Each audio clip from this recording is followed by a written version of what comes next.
Salut mes Nakama et bienvenue sur la chaîne OP Sonia, qui est une chaîne consacrée sur mes passions. Et depuis juin 2023, ma grosse passion c'est l'animé One Piece. J'adore tous les personnages, la musique, l'intrigue derrière le One Piece. Donc quand j'ai terminé de finir les animés et que j'ai su qu'il y avait le jeu One Piece Card Game, je me suis lancée à 100% et j'ai commencé par acheter mon premier starter deck qui est le starter deck Big Mom. Du coup, je me suis un peu renseignée sur les règles. J'ai vu qu'il y avait des cartes magnifiques qui ressemblaient à des œuvres d'art, notamment les cartes parallèles. Donc j'espère que dans certains boosters, je pourrai les avoir.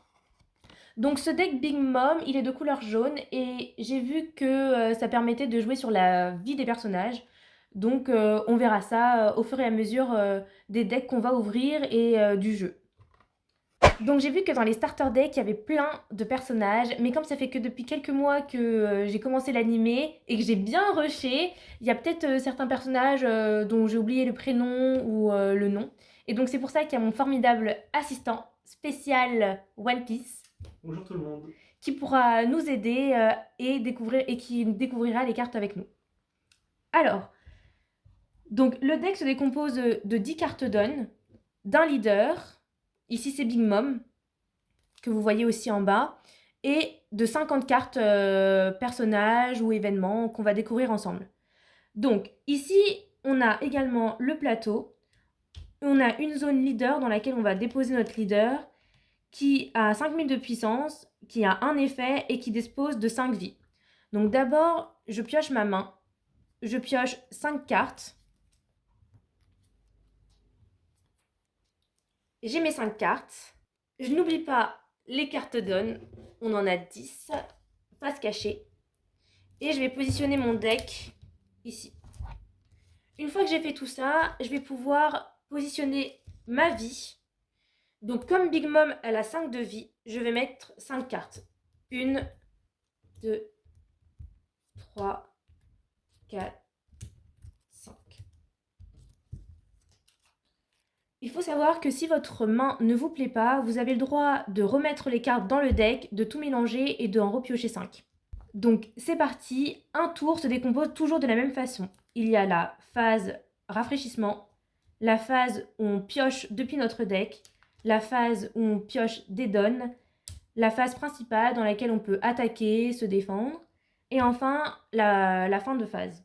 Ok, donc on va dire que je commence la partie, d'accord.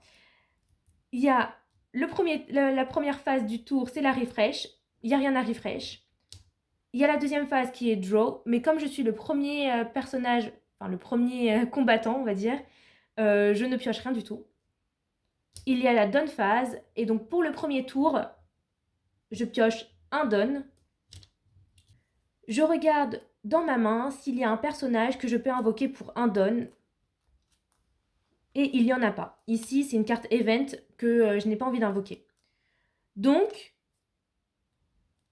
c'est la fin de la phase, et donc c'est à mon adversaire de jouer son tour. Lui, de son côté, il va pas refresh la phase puisqu'il n'y en a pas. Il va pouvoir piocher une carte dans son deck et il va pouvoir piocher 2 dons. Durant sa main phase, il peut ou pas invoquer des personnages avec ces 2 dons. Et ensuite, il a le droit... Et non, et ensuite, il n'a pas le droit d'attaquer. Et donc, il en vient le troisième tour, c'est de nouveau à moi. Donc, je vais refresh la phase, mais je n'ai rien à refresh puisque je n'ai rien joué. Je vais draw une carte. J'ai draw cette carte-là qui a un coût de 3 dons, une puissance de 3000, un effet ici, c'est Prometheus. Je vais piocher mes 2 dons. Et enfin, je vais pouvoir jouer mon tour. Donc, pour 3 dons, je décide d'invoquer Prometheus. Une fois que j'utilise mes dons, je dois les mettre en position horizontale. Prometheus, il a pour effet Activate Main, ça veut dire qu'on peut jouer la carte on peut jouer son effet dès qu'on joue la carte. Il y est écrit qu'on peut mettre en position repos Prometheus, donc je le mets en position repos, et une fois que je l'ai mis en position repos, il permet à un de nos personnages de faire double dégâts, tout simplement. Et enfin, j'ai plus de donne, mais je peux attaquer avec mon leader qui a une puissance de 5000. Et donc je vais dire à mon adversaire que je l'attaque avec mon leader, Big Mom. De son côté, si son leader il a la même puissance que moi, c'est-à-dire 5000, bah c'est moi qui gagne si j'attaque en premier et qu'il ne se défend pas. Donc admettons qu'on n'est plus dans la partie et que j'ai plein de donnes. Je vais vous montrer comment je joue mes cartes. Donc si je veux invoquer Katakuri, je le pose ici. Je mets mes 4 donnes en reste, puisque je l'ai invoqué. Et Katakuri, il va pouvoir jouer son effet dès qu'il est posé. Ensuite, si je veux jouer cette carte Stage, je dois avoir dans mon paquet 2 donnes que je mets en poste reste. Je la dépose au niveau de cette zone-là du plateau, pardon. Et en fait, cette carte, on peut la jouer à chaque tour. Et contrairement aux cartes event, pardon, elle ira pas à la poubelle. Et enfin, si je veux vous expliquer les cartes event, ici c'est la carte Heavenly Fire.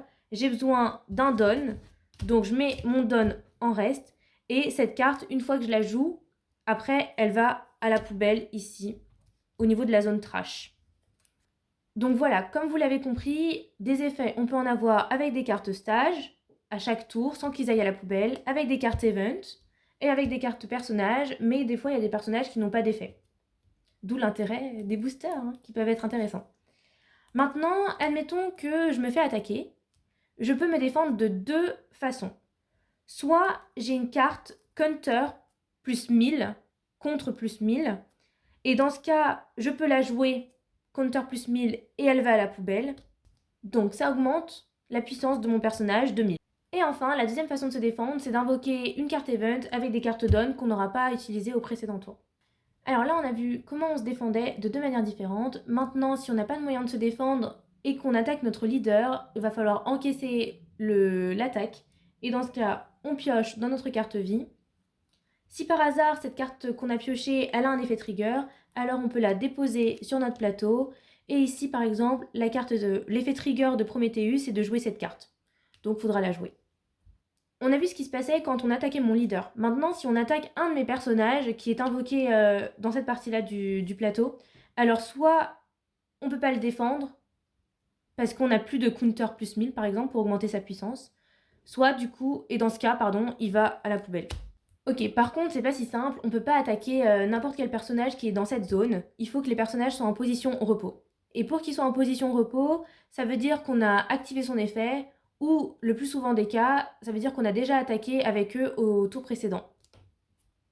Enfin, comment on perd la partie? On perd la partie lorsqu'on n'a plus de carte vie et qu'on se fait attaquer notre leader.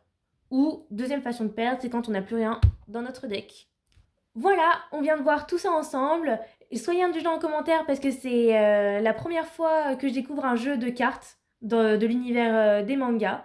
J'espère que ça vous a plu. N'hésitez pas à me dire en commentaire si vous avez des petites précisions ou des aides à me donner. Je prends tout ça volontiers parce que je me lance à 100%. Je suis trop excitée d'ouvrir des boosters, de découvrir de nouveaux decks. Donc restez connectés, suivez-moi sur les réseaux et à bientôt mes Nakama. Salut!